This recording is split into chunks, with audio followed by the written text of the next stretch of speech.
Welcome to the Utah Street Banter Podcast. Welcome, everybody, to another episode here on the Utah Street Banter Podcast. I'm Cody. Like always with me is Elijah. What's up, man?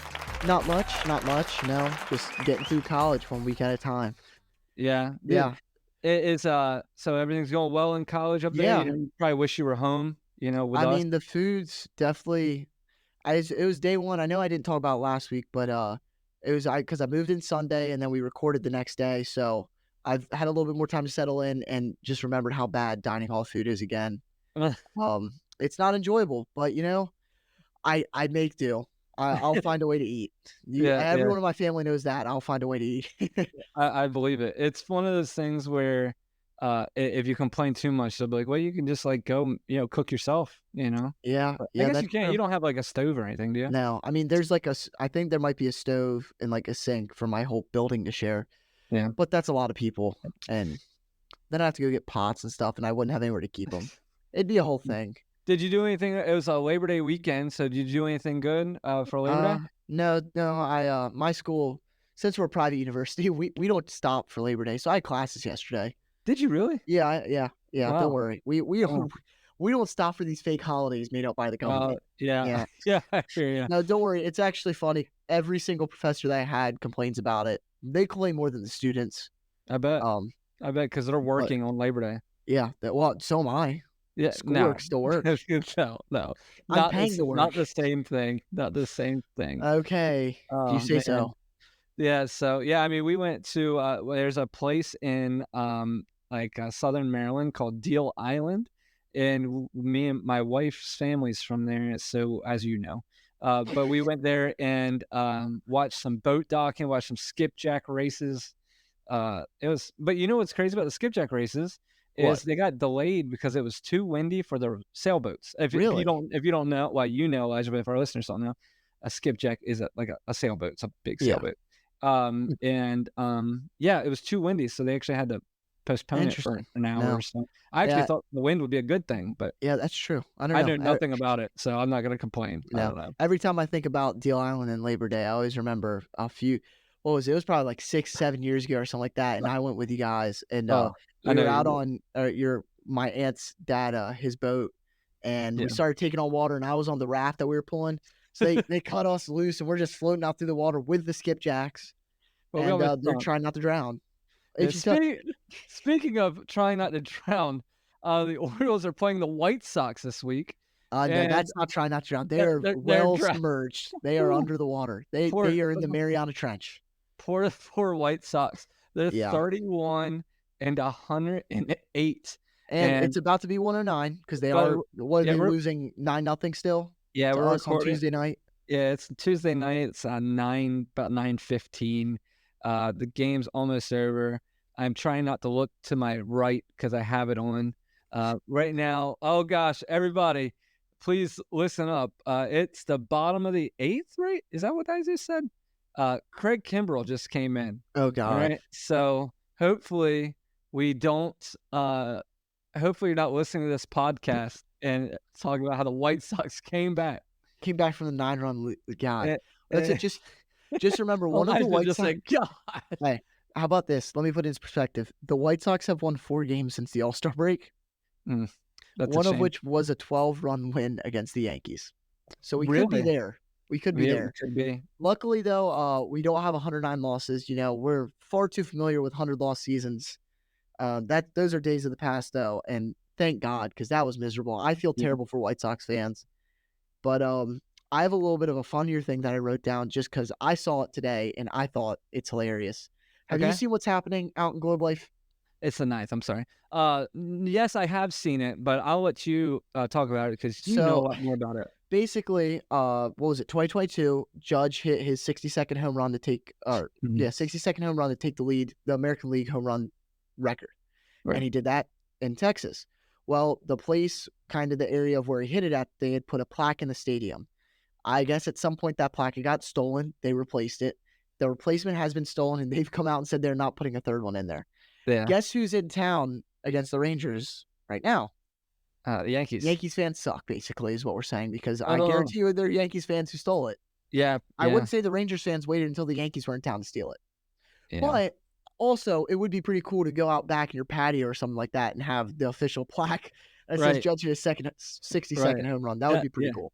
That's But, pretty legit. Yeah. now I do have an Orioles fact for you that revolves around our current team and a little bit of history. Okay. So I'll ask the question here. What current Oriole played with both Jackson Holiday and Matt Holiday? A current Oriole? Yes. Okay. Let me see if I can get this really quick. Can I go to the No. stats? I just want to look at the team that we have. Nope, you can't. No, You you should look at know. nothing? You should know. You're an Orioles podcaster. You should know who's on our team. Okay. All right. So, a current. It has to be a pitcher. Yes. It has to be a pitcher. Oh, and of course, that's who I don't have up. A pitcher. 10, 9, 8, 4, 1. Well, you went You're from 8 to 4. All right. Yeah. Who? Matt Bowman. Oh, I would have never Matt got that. Bowman played on the 2016 Cardinals with Matt Holiday. Yeah. He also, this is another interesting fact I saw, and he also faced against Matt Holiday when Matt Holiday went to the Yankees in 16 or 17. I forget which year it was.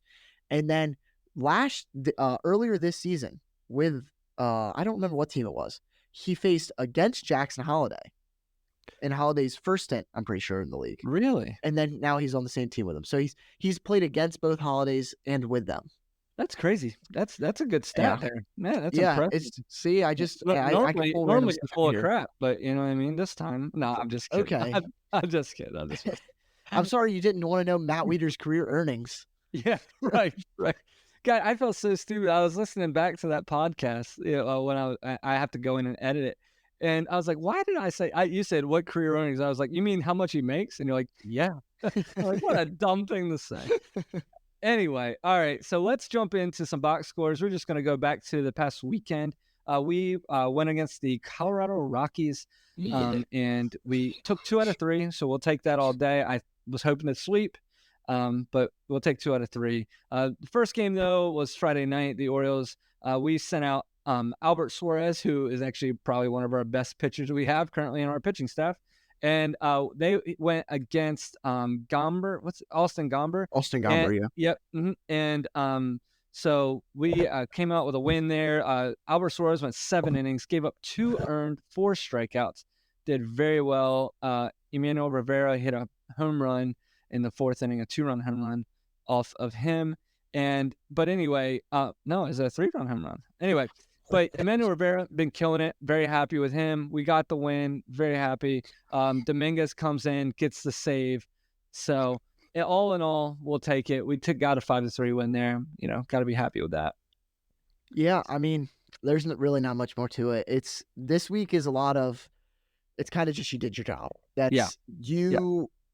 I think if we're looking back at it, and if you lose more than one game in the series to the Rockies. Yeah. If you lose a series to the Rockies, that's bad. And just like if you lose a series to the White Sox, that's bad. Right. I'm not going to go out here and say we're going to sweep them because we'll probably get blown out 15-0 tomorrow because that's how we are. I'm sure it's Corbin's bump day too. Nah, he pitched yesterday. But I don't know. It's just one of those things that you want us to do. Obviously, we need to win these games, and we're going to. So it's not as satisfying, I feel like, when we do it. Yeah. But, I mean, it's Coors Field. Our pitchers did good for it being Coors Field. Normally, the away pitchers kind of struggle there. I'll take it. Speaking of struggle, Dean Kramer starts the next game Saturday, and he struggled mightily. I mean, he went against Ryan Feltner, and, we should win games when you're pitching against Ryan Feltner. But that being said, he gives up 4 earned through 3 and a piece of an inning because he luckily got hit for his sake because he wanted to be taken out of that game because they were hitting him. But anyway, in all seriousness, he gets hit in the wrist. We actually dodged a bullet, I think. Nothing's broken, just swollen up pretty good. Yeah. I was watching the game, and it swelled up quick. But yeah, we lose this game 7-5. Some notes here: Santander hits a home run. Jimenez hits his first Orioles home run. Crushed it too. It was like 460 some feet, something crazy. But yeah, the thing that got me here was we couldn't really get a pitcher to save his pitch count and make it through more than an inning. So kind of just reading it off, Aiken gets the 2 outs to end the 3rd after Kramer gets hit. Then Butch Smith gets Burt Smith gets an inning. Soto gets an inning. They both did well, but Perez could only get an out before he walked 2 people. Cano comes in and kind of saves him there. And then Kimbrel obviously comes in, does what Kimbrel does, and gives up 2 earned. So anyway, so sort of frustrating day, losing 7-5, just because we came back, tied it up before Kimbrel came and got the loss. You know what I mean? So just super frustrating, because that's when you were like, okay, we're back, we're gonna win this game, it's not a big deal. And then I think everybody, when Kimbrel came in, all Orioles fans probably just turned the TV off, because why even watch it? I mean, it's getting to the point where I'll get to it in a bit with some of our recent transactions. There's people that we are letting walk away to other teams that physically cannot be worse than Craig Kimbrel. Yeah, absolutely. And I know one of the guys you're saying. So yeah, yes. He's one of the guys that I believe should have been on the team. Not even he was in the minors for too long anyway. Yeah.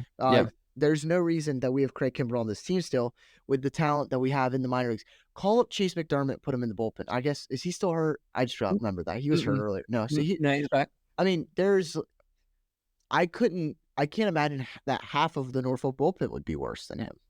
Right. And it's to the point that if I'm going to consider our season a loss if he is put on our postseason roster, unless he has a major turnaround here at the end of the year, which, yet again, knowing Craig Kimbrel, is fully possible.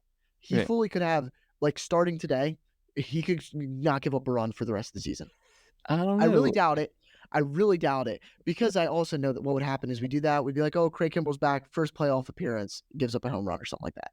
Right. If we were to do a trust ranking, or the stars that we did at one point with our bullpen, he has 0.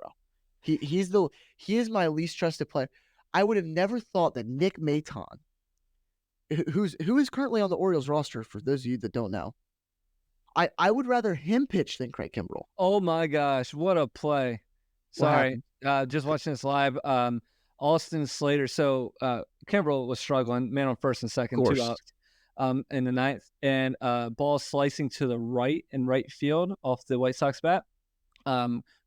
Slater makes a crazy diving catch to save 2 runs. He definitely saved 2 runs. What a catch. Boy, I love Slater. He's been great. Man, sorry. I will say he's been probably the second best trade. Yeah, for real. Yeah. I mean, either Dominguez or him, because he's someone that we still haven't given up a player for. It was either cash or player. If the player's to be named later, I don't know how long that lasts. It could be a year and a half or something like that. But I mean, he's been batting leadoff for us. He's been a real key to our success lately. Yeah, absolutely. You know who else has been a key to our success? Who? Zach Eflin. Zach Eflin on Sunday crushed it. All right. So Zach Eflin's Don't been talk hurt. about him too much. Yeah, I got him later. Okay, Zach Eflin's been hurt for a while. Well, not a while, 15 days exactly. So he comes in on his game back. Boy, did we need him. Crushed it. He goes 7 innings, strikes out 9, 1 earned, 4 hits. Does amazing. Bowman comes in, does great. And then Soto comes in and strikes out the 2 out of the 3. We win this game 6-1. Real exciting to just see him back. And also, you know what? Another thing I love right now is every time McCann hits a home run with a mask on. McCann hits another home run. I don't know. I'd have to look it up. I'm pretty sure McCann has at least 3 home runs with a mask Something on. like that. Right? He only has 5 home runs on the whole season. He has 5 on the whole season. Leave the mask on, Brian McCann. I said Brian McCann. You said Brian McCann. Yeah. That's the wrong McCann. No relation. No relation at all. Yeah. Wrong major league catcher. But anyway, seriously, leave the mask on because you're crushing the ball. Yeah. Really. Anyway, I love seeing it. But anyways, back to it. So that was another game where Corey Slater, Austin Slater. I'm just Corey struggling. Slater. What are you doing there? I don't know. Austin Slater. He batted leadoff. That you're going to start seeing that, I think, more often as a lefty gets into the lineup, and he's doing well. He's producing. It seems like when he's in there, and he just gives what I like about him the most is he's a contact bat. He's not trying to hit with power, and we just need as many of those guys like that as we can in this lineup. When we're just trying to hit bombs every time. Yeah, no, because that's the one common theme throughout this series, and even lately, like the 2 weeks is that our starter guys have not been doing great. Kowser's been struggling. Gunner's been struggling. O'Hearn's been struggling. Rushman's been really struggling. Right. But you have people like Austin Slater, Emmanuel Rivera. Ramon Arias was having a crazy stretch. Yeah. James McCann. The people that you need to step up in times, and they kind of have. And it's looking like now that some of our bigger names are going to start stepping back up too. So maybe I'm really hoping that this White Sox series propels us too. The Rockies and White Sox really helps push us to the next level.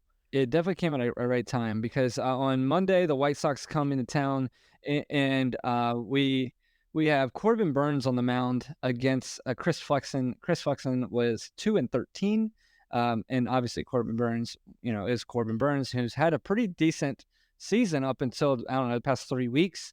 So Corbin Burns, very first inning, gives up 2 runs, and that's when you start really stressing out because you're like, holy crap. Corbin's, if you can't beat the worst team in the baseball history, it's going to be a struggle. Luckily, that's when Gunnar Henderson comes out and hits a leadoff home run, ties the record for most home runs by a shortstop in a season. He ties Miguel for an Oriole. He ties Miguel Tejada and Cal Ripken Jr. So pretty cool to see that. And then the Orioles decided to realize, holy crap, we're playing the White Sox. We better score runs. We end up winning this game 13-3, but we left just a crazy amount of people on base, especially through the first, 4.5 innings, 4 or 5 innings. Yeah. So it was just one of those things. That 6-run 6th inning really helped us. Home runs by, like I said, Henderson, Mullins. So home runs really wasn't the reason why we scored so many. It's really that, just base hits, and getting people in. But we probably could have easily scored 20 runs. Like, watching this game, it just felt like every inning we just had people on. It's a very bad sloppy 13. Yeah. Which is, it's insane to think that, but it is. Because, even first inning after Gunnar hit the home run, then you had runners second and third with no outs. We didn't score them. Right. It's just, there's times like that. But I will say I felt bad in this game. There's one player on the White Sox that I wish nothing but success for as a fellow Delawarean, Chad Kuhl. He gave up 3 runs. I don't even know if he got an out. But I saw that stat and I was like, oh, that's sad for him. But at least we did good, I guess. Poor dude. It's just you feel bad for all the White Sox pitchers at this point. There's so many players on the White Sox that I was like, I didn't even know you played baseball anymore. You remember Tuki Toussaint? And hey, can you imagine being on the Braves and now you play? This is you feel bad for him. And just finishing it off real quick. So this is on Tuesday, which is tonight, but Tuesday night the Orioles played our second game with the White Sox. We win this game 9-0. Cade Povich pitched his best game in his career. So thank God. He goes to the 8th inning, gets 1 out in the 8th, and then gets pulled because of a base hit. But anyway, he goes 7 in a piece, gives up 5 hits, 10 strikeouts. That's a number we haven't seen from him. No earned runs, nothing. There was no walks in this entire game until what? Craig Kimbrell comes in the 9th inning, walks a guy. Actually, that's what we were just talking about. He gets out of that game, out of the inning in the 9th with a line out to Slater. The thing I want to talk about is the guy's last name is Nastriani for the White Sox. Their starting pitcher. He's 0-7 now. He throws, I think it was 78 pitches. I can look really quick. I want to say 78 pitches. Okay, I'm sorry, 72 pitches, and he got 5 outs. He throws 72 pitches, got 5 outs. That's rough. Gives up 7 runs, but 4 earned because the outfielder and Benintendi, their left fielder, and the shortstop decided to run into each other. But the big thing here is he got taken out with 2 outs in the second inning, guys. He walked 6. He threw 2 balls through the backstop of the netting, not in the backstop of the netting, through the backstop netting. So pretty crazy, pretty crazy when you throw it through the net of the backstop. So, but no home runs in this game. We win 9-0. Cade Povich pitched amazing. He'll be the guy that we talk about in this game. Yeah. No, Povich definitely did great. I think he needed to start. Absolutely. And it's hard to be, yet again, when you try not to be too impressed with everything, because you do have, I think when you see the stats from this game, you have to take it with a grain of salt, just because they are the team to ever play Major League Baseball. Like, remember those really bad Orioles teams that were like, this has to be work. I know you can't imagine it worse than that, but it's substantially worse than that. You gotta give it to like White Sox fans that show up to the stadium. Oh, they don't. Didn't you see the other day the No. doubleheader? There was like a couple hundred people in attendance for the resumed doubleheader. Like it was crazy. You're gonna think I'm crazy, but I actually did not watch the White Sox game the other day. I didn't either, but I was just saw watching it. I had a board I was painting, and I just looked at it and watched it dry. I'm just a baseball sicko. That's what it is. I'll watch any. That's like I saw tickets. White Sox are selling like good seats $1 a piece. Wow. If I lived in Chicago, I would go to every single game. Yeah. Oh yeah. I don't care how bad the White Sox are because there's another team there. Absolutely. Absolutely. Yeah, I agree. So from the past week, what do you take from it? What do you take from the past week of Orioles baseball? The one line I have here that I wrote down. So we could beat bad teams. Yes. I mean, if I think there's not much worse that we could have done against these teams, in my opinion. Yeah. I don't feel impressed with how we did. I'm okay with it because we definitely could have lost more. We definitely, especially that Rocky series. The Rockies are bad, but they're still okay. Yeah. I mean, the Yankees got beat by 12 runs by the White Sox, so we could still get beat by them. We definitely could. Yeah. I mean, we weren't, but we could. Right. But it's just, I don't know. I agree. We did. Our bats seem to have woken up. Yep. Obviously, putting up 9 runs tonight, 13 the other night, and then we didn't score. The least amount of runs we scored since the 30th is 5. It's climbed every single game. Yeah. So that's always a good thing. Absolutely. We haven't given up a substantial amount of runs. Other than that 7-run game, we've kind of given up just a little bit. Right. I don't know. Yeah. We've had a lot of injuries and different transactions happen though. That's been interesting. Yeah, that's been a little weird. I mean, so especially, like I said, Dean Kramer getting hit really sucks. Ramon Urias, who literally just tripped over the base. That was a tough one to watch. I mean, Mountcastle's hurt. Yeah. So it's one of those things where just frustrating. Yeah. Before I move on to the good moves, I'll talk about the one other bad move that I'm very mad about. What do you got? We DFA'd Dylan Tate, and hate it. He got claimed. He is on the Blue Jays now. Yeah, he's going to pitch against us. He's 100%. Yeah. They'll probably move him to a starter just to pitch against us. I'll throw no hitter. Yeah, I'm sure. It's just I don't understand his talent. There had to have been someone else on the 40-man that we could have DFA'd. I don't understand it. Yeah. But I mean, like just looking at since the month of September, we have so many different moves. But like we have Cody Mayo's been recalled. Right. Zach Eflin got recalled. Those are you'll see, and then Nick Naton's on the team too. Yeah. Those are you see some of the more as you get into September, you go from 26 to 28. So those Mayo and Eflin were the 2 moves where we didn't have to take anybody off. But then I mean you even see like Forrest Wall. Do you have any clue who that is? Yeah, he's fast. I know that. Yeah. I would think he's Walls don't normally move too fast. Oh, boo. Like we just DFA'd a whole bunch of random Anyway, people. He seriously is fast. I just hope. I'll believe you. They brought him on just for base stealing. Well, it's not like he's on the major league team. No. But I am interested in a couple signings we've done. Okay, what you got? I don't know if you've seen them. So we signed Brooks Kriske a little bit ago. That's an interesting one, I think. Yeah, I think it's related to Brooks Robinson. They just shared the same first name. But, and then these are the 2 moves I am more excited about. We signed Nick Anderson and Adrian Hauser. Love the Adrian Hauser signing. Those are 2 people that, because of the day we signed them, they are still eligible to make playoff roster. Yep. I think they beat it by like a day. So I think it's September 1st is when the cutoff. It is September 1st. Yeah. So luckily, I mean, I don't know. I guess we'll see what happens with them. Yeah. I love it. I like them. I like just trying to keep making moves because you never know what's going to happen. We've had terrible luck with injury. What's to say everyone else doesn't get hurt? Yeah, especially that Adrian Hauser. I really like that move. He was a solid pitcher for the Brewers. Struggled last year. I forget what team he was on.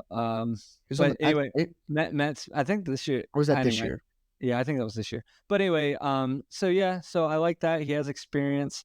He pitched in relief a little bit for the minors this year, So we'll see how he goes. Like I said, I agree with you. I'm excited to see the moves because they seem, most of them, all but one.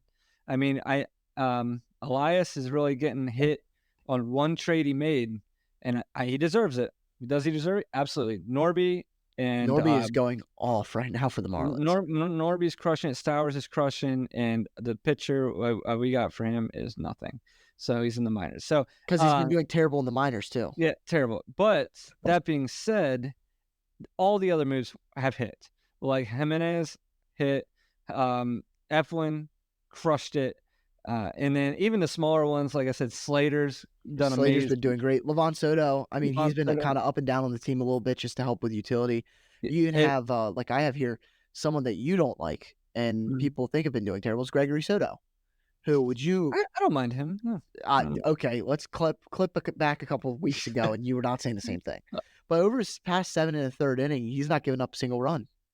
Yeah, nice. He's got an opponent batting average of .043, right? A 33.3 strikeout percentage. That's good stats. Absolutely, that's a good reliever right there. If you can keep that up, that's awesome. Sir Anthony's been good. Our team ERA has been 3.09 the past 7 days, which. Could you believe me? I told you this before we started, but on the year, the Orioles still have, I think it was the 6th lowest ERA. Wow. Out of all teams, which feels insane. Yeah, and I mean, we gave up, Austin Hayes and got a closer, right? So yeah, exactly.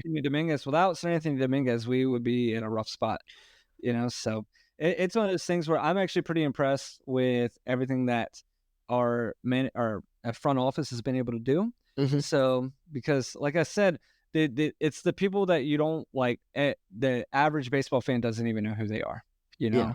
So I'm just Emmanuel Rivera crushing it. So that's kind of where I'm at. The one thing I put for the things we learned from the past week is Burns still isn't all the way back. I don't know what's going on. I'm nervous when even Orioles coaching staff is, or not Orioles coach, but I was still another podcast, and they talk about a lot of like pitching metrics, pitching dynamics. It's good for like instructors and stuff, but they were talking about Corbin Burns, and even they don't really know what the heck's going on, which I almost wish it was something obvious, so I don't know if I don't know, it's almost like, is he tipping? Like, what's going on here? It's just, I've even noticed like his cutters aren't cutting as much. Yeah. He's not using them as much because they're hanging more. I don't even know what it could be. Yeah. So it's one of those things where it's kind of frustrating. I don't think he's all the way back. But I guess, but you say all that, but, we got Eflin back. I feel great. That's true. I'll talk about Eflin right now because I made him my performance of the week. He did great. 7 innings pitched, 1 earned run, 4 hits, 1 walk, 9 strikeouts coming from a non-strikeout guy. Yeah. And it's his first came back off the IL, and he's just continued what he did before. Yeah. He's not slowed down one bit.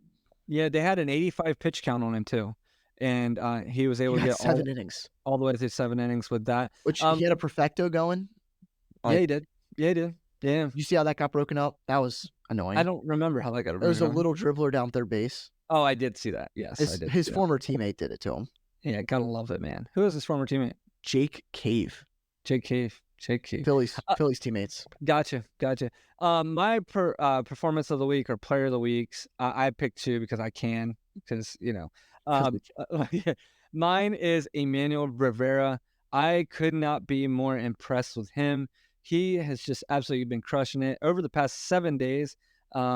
It's one of those things where over the past 7, my computer's not working, but anyway, he's just the past few weeks been crushing it. Over the past 7 days, he has 5 RBIs. So like I said, he's batting a 308 in the past week. When I'm looking at the past 7 days and just kind of trying to find who I think has been the most impactful, it's definitely him. And then my other guy is more of a feels, so it's more eyeball test. It's not stats wise. It's Austin Slater. I'm a big fan of him for his position on our team, if that makes sense. So I don't need him to be an everyday player. Neither do I need that for Rivera.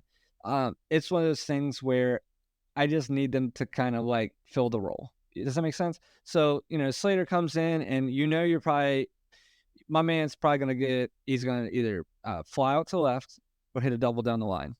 Yeah. You know what I mean? He's not, that's one of my favorite parts. Whereas, there's some other people on the team. I'll be honest.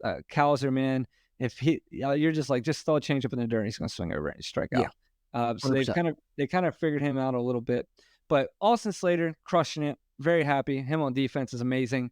Him and the leadoff spot against lefties is perfect. Emiliano Rivera comes in. One of my favorite moments is when why can't I think of people's names today? Our third baseman got hurt. Why can't I? Ramon Arias. Ramon Arias gets hurt, trips over the bag. So now there's a man on first and third. The very next play, the very next pitch, a shot, a one hopper to Rivera. He throws it the second, double play. So he comes off the bench doing nothing to that and immediately gets out of the inning.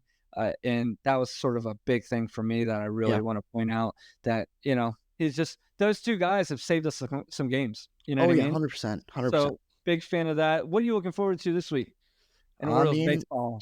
We're only half game back to the Yankees, which technically right now we're even with them. And I'm checking their score right now as they're playing the Rangers. They are tied still. Oh, no, sorry. They're losing 1-0 in the bottom of the sixth. And if that game continues that way, that means that we'll be a half game up on them, which will be the first time in a while we're being sole possession of first place.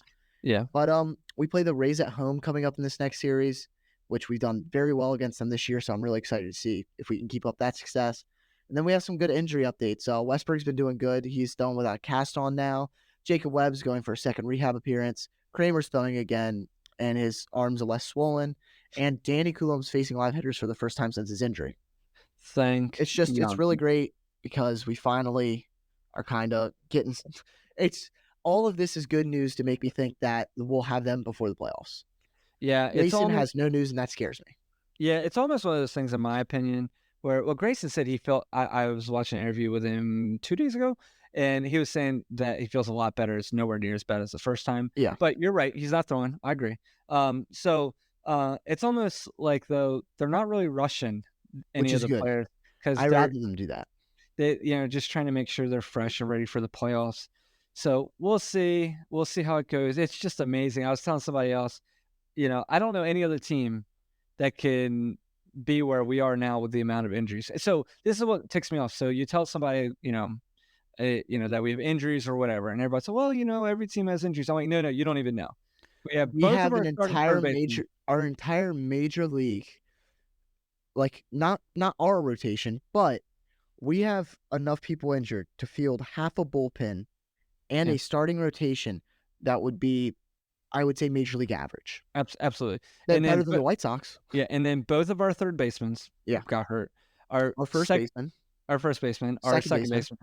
Yeah, we have an entire infield out. And our center fielder just came back. Mullins just came back. So and our catcher had to play through a broken nose. Yeah, on the back. Okay, yeah. So I mean, I've just never seen anything like it. I mean, I feel like I'm a New York Mets fan because I feel like this happens to them. Like usually whenever you think they're going to be good, this kind of stuff happens. But I mean, just like I said, it's just been a frustrating year on the injury front. Definitely. And it's one of those things where I think we just had such high hopes. We still do, but we had such high hopes for certain people, and then you just know that the regular season wise, it's not going to be what you wanted by that certain person. Like I was hoping Grayson would have just a crazy great year. Yeah. You know what I mean? And it's just doing good, but but you miss a month and a half. And then you see Westberg, who's absolutely crushing it, doing way better than we all could have expected. He gets hurt. And then Urias, who we wanted to all have released at by the All-Star break. Thank God they didn't. And then Mateo, who we thought should be released before the year started or traded before the year started, thank God they didn't because he was doing good. Yeah. And it's just one of those things. And Kershaw's hurt. We forgot to talk about that. So anyway, we got a lot going on, guys. We got a lot going on. Hopefully next time we come on here, we're going to talk about how the Orioles are in first place now, right? So we got a series coming up with the Rays. That's going to be, I mean, I know we do well against them, but it's always a tough series against them. Their pitchings are usually pretty good. They got a rookie right now who they just brought up who's a stud. So sort of like a Holiday-ish. And then next week, starting on Monday, September 9th, we will face the Boston Red Sox. Is that at Boston or is that, do you know? Because it is. I believe it's at Boston. So that'll be so I think they'll play a day game. They still play a day game on No, that's the it's marathon. Yeah. 3 night games. Yeah, 3 night games. Okay. So, but anyway, so we'll see. I think, whenever you're playing the division, it can be difficult. Yeah. So hopefully we can pull it out, man. You know what I Yeah. mean? So get a win. Say take 2 out of 3. Take 2 out of 3 from them. So If we could walk away from those 2 series with 4-6, 4-2 record, I'd be fine. absolutely Yeah. 4-2. I would be okay with that, Yeah, because then like after that we have 2 series against the Tigers coming up, the Giants. Yeah. Those are, I think, if we could take 2 out of 3 out of every series for the rest of the year, we would be in a very, very great spot. Yeah. Yeah. So I want to ask you before we jump off here. Yes. All right. So you've been watching games. So I just see a ton of information about this on the good old X. How do you feel Hyde's doing this year? Give me your honest take. I feel like he's not doing as bad as people are making it seem, because I think there's definitely some problems. I think it's a lot of the other coaches' faults, I will say. And I don't think that's even the coaches' faults. I think it's from the top down, because when we get into these hitting slumps, it's because they're trying to hit home runs now. That's not Hyde's fault. Hyde's not the one telling them that's what we're supposed to do. Right. That's supposed to be either the hitting coach. It's slightly him, but really it's coming from the top down. I think that's coming from player development and Mike Elias and all the people up at the very top, because that's not something they just decide to do on a whim. Right. I agree. All right, so here, go ahead. I was going to say, it's just, he definitely makes a lot of questionable stuff, but I think overall it's more positive than negative. Right. So here's my thing, okay, real quick, because I agree. You good response. So here's my inputs. So I see people getting mad at Hyde for moves he makes. All right. So especially bullpen wise. Yeah. Who the heck do you want to put in this bullpen other than what we have, right? So don't get mad at Hyde because we have no bullpen pitchers. You can get mad at 2 things. You can get mad at injuries and in your front office for the bullpen pitchers that we have currently. Yeah. He has to put in what's there. He can't just pull a rabbit out of his hat. So secondly, when you have like Gunnar getting up, striking out, whatever, Cowser, Rutschman, I don't know, any of those young guys, right? So Holiday especially. So you'd have them come up big moments. They don't really come through, correct? You know why they probably didn't come through? They're freaking they're either not a year in or a year in to major leagues. Rutschman's obviously 2.5, but so that's where you're seeing these young guys struggle here and there. But you know why? Because they're young guys. I was telling somebody else, the biggest difference between the Orioles and other teams is other teams have one young guy. So you don't really notice when he struggles because they have a whole team of them. Whereas the Orioles, we literally have, 6, right? 6 or 7 at a time of guys with less than 3 years MLB experience. So obviously they're going to struggle, So that's kind of where I'm at. I don't even really get on the batting coaches so much, only because and I agree with you. There's some terrible approaches sometimes, but I think most of the time it's just they're young. They're going to get better. Yeah, hopefully you're going to see them get better and improve each time they're out there, each year they're out there. If you looked at Manny Machado, he wasn't a stud every single year, but he was at the end, right? By the last 2, by year 5, by 6, stuff like that. Yeah. Imagine what Gunnar, Rutsch, Holiday, and Westberg and Cowser, and imagine what that's going to look like. So just remember that, guys. Don't freak out like I do sometimes. I get it. I freak out too, but I have to remember this isn't our only chance. You know what I mean? So I feel like we're going to improve every year, and just keep getting better. But young guys are going to make stupid mistakes, and that's the price you pay when you kind of live and die by this way. You know what I mean? So other than that's kind of my rant real quick before we jump off. But anyway, thank you everybody for joining us on another episode here on the Utah Street Banter. Please make sure you follow us, like us, whatever, subscribe. We're on YouTube, obviously Spotify, Apple Podcasts. We're on X, we're on Facebook, we're on Instagram. So definitely reach out to us if you have any questions or you want us to talk about anything. And we love to hear from you. Definitely. Yeah. But anyway, we'll Absolutely. see you guys next week. Hopefully the Orioles are in first place. We'll see you guys then. Yep. See ya.